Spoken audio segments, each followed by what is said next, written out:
In China, the remaining emperor of the Han Dynasty is heavily influenced by the prime minister of the empire, Cao Cao. The latter claims that there are two provinces that are trying to establish their own rulerships, so they must attack them and terminate their leaders. A counselor speaks up and says that the prime minister is just trying to serve his own interests, but he is soon executed by Cao Cao for daring to speak against him. Cao Cao gathers 800,000 troops and leads them to battle against the first province, whose leader is a man called Liu Bei. The small army manages to put up a good fight against the giant imperial army, but an advisor named Zhuge notices that they are not going to last long. Liu Bei is fighting a battle on two sides. His army tries to hold the enemies back, while at the same time they are trying to protect some refugees that Liu Bei has taken under his responsibility. Eventually, the leader decides that they should retreat. Some of his soldiers sacrifice themselves in order to buy some time for the rest of the army to escape along with the refugees. In another small village, Liu Bei's wife is trying to protect her little baby from the attackers. Thankfully for her, General Zhao comes to her aid and holds the enemies back. His skills are unmatched, but the enemies are way too many. Liu Bei's wife gives him her baby and decides to end herself by jumping into a well. General Zhao tries to save her, but he is unable to do so. Then, he notices that more enemies are storming in, so he wears the baby like a backpack and proves once more that he is very skillful in battle. However, a larger number of enemy troops is approaching, so he mounts his horse and rides away. Elsewhere, General Zhang is trying to hold the line against the enemy troopers. When Cao Cao sends his cavalry against him, Zhang's men turn a bunch of shiny shields against their enemies. The sunlight reflects on their shields and blinds the enemy horses. The horses start tripping over, laying the enemy soldiers flat on the ground. Right next, Zhang orders his men to attack while he also joins the fight. As it appears, Zhang is unnaturally strong and manages to overpower many opponents at the same time. Soon, General Zhao arrives at the scene and fights against the enemies while holding onto the baby. He is such a good fighter that Cao Cao asks his generals who this man is. When he is told that this is General Zhao, Cao Cao remarks that none of his own soldiers is as brave as Zhao. Another fighter jumps in and seems to be one of the best warriors ever. He is able to take upon many soldiers on his own. Eventually, he throws his spear towards Cao Cao while the enemy soldiers surround him with their own spears. Even so, the warrior manages to escape and rush towards Cao Cao. The prime minister and army leader tells his men to stand by, allowing the warrior to ride away. When he is asked why he did that, Cao Cao replies that this warrior is going to fight for him when they win this war. Liu Bei's generals return to him, and Zhao gives him his baby. After thanking Zhao, Liu Bei calls his generals for a meal. There, Zhuge makes a suggestion. He clarifies that they can't win this war alone, so they should ask the leader of Wu province to work together and fight against the imperial army. Zhuge wants to go there himself and make the deal. Meanwhile, Cao Cao welcomes two new generals who are supposed to be experts in sea battles, Kai Mao and Zhang Yun. Kai has also made a map of the smaller provinces, claiming that the map is detailed enough to offer them an advantage in battle. Soon, Zhuge arrives at the Wu province and waits for the ruler, Sun Quan, to enter the palace. As soon as he has the ruler's attention, Zhuge outlines that Cao Cao is going to be here soon and the only way to stop him is to work together. Sun Quan needs some time to think about his options, which are either go to war or surrender. Despite this, Zhuge knows that he has to speak to yet another influential figure from the Wu province, General Zhu Yu. He finds the general overseeing his army's training and notices that these soldiers are using the duck formation. At some point, General Zhu Yu raises his hand and everybody stops. Zhu Yu begins having a conversation with advisor Zhuge. In the meantime, Cao Cao is having a conversation with his doctor while staring at a painting. The painting depicts the figure of Xiao Qiao, Zhu Yu's wife. As it becomes apparent, Cao Cao has a secret motive for starting this war, and that is to kill Zhu Yu and marry Xiao. Sun Quan's army unites forces with Liu Bei's army. Both sides are preparing for a battle. This is the point where Zhuge suggests to the generals to trap some enemy forces by using the turtle formation. A unit from the imperial army marches towards their designated location, and their leader starts laughing when he only sees a turtle waiting for him. He believes that his enemies ran away and only this turtle was left behind. However, he is in for a big surprise. In a matter of seconds, Sun Quan's sister, Sun Shangxian, attacks the enemy unit with her own little army of women. The enemies suffer some minor casualties and decide to go after her, even though they suspect Sun Shang is going to lead them into a trap. Well, they were right about that. Soon, the enemy forces enter the turtle maze. and the allied soldiers start picking them off one by one. Zhuge oversees the battle and seems to be very pleased with his plan. Soon, General Ji joins the fight and kills some enemy soldiers. In addition, the warrior from earlier jumps in and proves to be the enemy's nightmare. He is so skilled that he turns 10 enemy soldiers into a kebab by throwing his spear. Then, it's General Zhao's time to join the battle. He starts fighting his enemies on his own, while his own soldiers do nothing but stare. General Zhang also joins the battle and dashes against his enemies. He is so strong that he is able to break the spears of his enemies in half. With a single punch, he sends an enemy soldier flying like a wrecking ball. Lastly, the allied soldiers start throwing ropes at their enemies who are standing on their horses, pulling them in and killing them. The remaining enemies adopt a circular formation and try to defend themselves by turning into a human wall. They manage to kill some of the allied soldiers, but Zhuge orders the men to change their tactic. By using a modded rope, the allied soldiers break the defense line of their enemies, leading them out of their holes. Another mini-battle breaks out, where an enemy general shoots an arrow against General Zhao. General Zhu jumps in the arrow's way and takes the hit. However, he has not taken much damage. In fact, he pulls the arrow out of his body and uses it to kill a couple of rivals by stabbing their throats with it. Finally, the good guys win, and they return to their province victorious.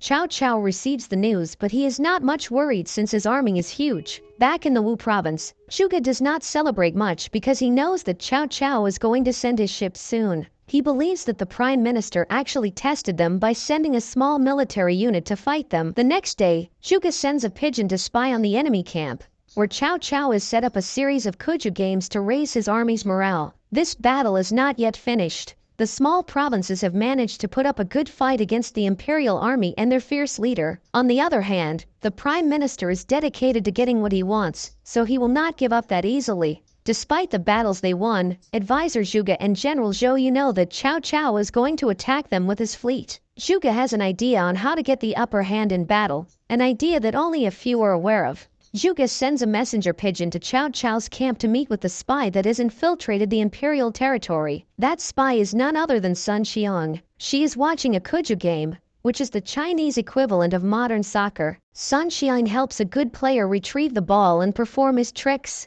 This guy, Sun Shukan, is the prehistoric Ronaldinho. He is so good that Cao Cao makes him commander of his unit. Sun Shukan meets Sun Xiang and befriends her, believing that she is a man. Sun Xiang passes as a soldier. She uses her cover to exchange back and forth messages with Zhuge. Meanwhile, Cao Cao has to deal with another problem as many of his men have died of typhoid fever. The doctor argues that they need to burn the bodies in order to stop the disease from spreading, but Cao Cao finds a way to turn this problem into an opportunity. That same night, his men load the dead soldiers on rafts and send them toward the Wu province. The next morning, the people of Wu province see the dead soldiers and start collecting them in order to take anything useful they can find on them. Upon closer examination, Zhuge realizes that these people have died of typhoid fever and instructs everyone to run away. He also advises Zhou Yu to burn the bodies so they can stop the disease from spreading. On top of that, he has quarantined the soldiers that were infected, like he was a human antivirus. Out of a sudden, Liu Bei decides to drop out of the war. He claims that many of his men have fallen sick, and his priority is to keep them alive. If he sends them to war like that, they are going to die since they won't be able to defend themselves. Soon, Cao Cao receives the news from one of his generals. Knowing that Liu Bei has left Wu province, he believes that now is the time to make his next move. After meeting with his naval generals, he instructs them to be ready for a fight when he gives the signal. However, there is yet another play he has in mind. Cao Cao sends an intermediary to talk to Zhou Yu in order to ask him to surrender. Nonetheless, they are clueless that this has been Zhou Yu's plan all along. After playing mind games with the intermediary, Zhou Yu meets with Zhuge the next day, and they seize up their chances of winning the war. One problem they are facing is the lack of arrows since Liu Bei took his inventory away when he left. But Zhuge has a solution to that. He exclaims he just needs 3 days to harvest 100,000 arrows for them. At the same time, Zhou Yu believes he has found a solution for dealing with the naval generals, so both of them get to work. Zhuge observes the weather and notes that it will be foggy real soon, a fact that will give him the chance to harvest the arrows they need. In the meantime, Zhou Yu continues working up the intermediary by getting him drunk and playing a trick on him. One of Zhou Yu's generals calls him for something urgent and supposedly tells him that the naval generals will bring him Cao Cao's head. The intermediary hears that fake dialogue and later steals a letter from Zhou Yu. This letter has been supposedly sent to him by the two naval generals. The intermediary brings the letter back to Cao Cao, who wonders if the two generals are making plans against him. In the meantime, Zhuge has prepared a dozen ships made of haystacks and leads them near the enemies. The foggy atmosphere provides them cover, and Zhuge orders his men to launch a fake attack. Believing that they are seeing enemies, the two imperial generals order their men to launch several attacks. However, their arrows do not hit any enemies. Instead, the arrows get stuck on the ships. When one side of the ships is loaded, Zhuge orders his ships to turn around and harvest more arrows on the other half. Considering this battle a win, the two naval generals return to the camp where Cao Cao is waiting for them. The prime minister blames them for treason, but the two generals deny the accusations. However, Zhuge has sent a haystack ship their way, and Cao Cao is convinced that his generals betrayed him. He believes that they helped the enemy by giving them arrows. Cao Cao orders the execution of his generals, but something does not feel right. Finally, he realizes that Zhou Yu has played him, but it is already too late since his men just executed the two generals. Zhuge returns to Wu province with his ships full of arrows, delivering on his promise. Then, he asks Zhou Yu if he delivered on his end. Zhou Yu is not yet aware if the two imperial generals are dead, so he pulls his sword for Zhuge to cut his head if he's failed. But then, Zhuge receives a message via the pigeon saying that the two imperial generals are dead, which means that they both succeeded in their missions. At the same time, Cao Cao invites his intermediary for a cup of tea, but poisons him, blaming him for losing his generals. Cao Cao's assumptions were based on the intermediary's input. Sun Xiang sends yet another message to Zhuge, but this time she is apprehended by some imperial soldiers. However, her friend Sun Shuken helps her escape. Cao Cao is trying to get his men ready to attack, but the doctor advises him to delay the attack because many of the soldiers need more time to recover from their fever. Right then, Cao Cao enters the infirmary and delivers a motivational speech for his sick man. His speech gets them up and ready to fight. As for Sun Qiling, she makes it back to Wu and starts undressing. There is a good reason for that since her corset is actually a map of Cao Cao's area. Soon, both parties start constructing their strategy for battle. The province generals intend to attack Cao Cao's fleet with fire in order to destroy his ships. Although it sounds like a good idea, Zhou Yu notices that the wind is changing direction. If this is the direction of the wind during the battle, they will burn their own ships. Cao Cao has noticed this as well, so he tells his generals that the province fighters are going to defeat themselves. Zhuge takes a moment to think and observes the atmosphere. When he walks back inside, he uses his knowledge of agriculture to predict that the wind is going to change towards Cao Cao's direction tonight or tomorrow. Even though everyone believes that the wind will blow against the province ships, the generals decide to trust Zhuge, but they also have to find a way to stall Cao Cao until they notice the wind changing in their favor. During the night, the province soldiers wait patiently as Zhuge observes the weather. When it's the right time, he signals everyone to attack, and the province ships light their fires. Then, they attack the imperial ships and set them ablaze. The plan works really well for the province. The soldiers now get an opportunity to attack on foot. At the same time, Liu Bei and his own generals join the fight. As it appears, he just pretended to ditch Wu province, so Cao Cao would believe the numbers of his enemies were reduced. The imperial army tries to fight back by launching a bunch of fireballs. Even though they hit some of their enemies, the province soldiers keep coming in waves. They have worked on their strategy, and they use their shields as a defense system. Behind them, another wave of soldiers rises, and they attack with arrows set on fire. Not only do they kill several enemies, but they also create mayhem in Cao Cao's ranks. Next, the province fighters use a sandstorm to approach even closer to the enemy. Prestigious fighters join the battle as well, and increase the morale of the province soldiers. One of them is an undefeated warrior and the other is General Zhao,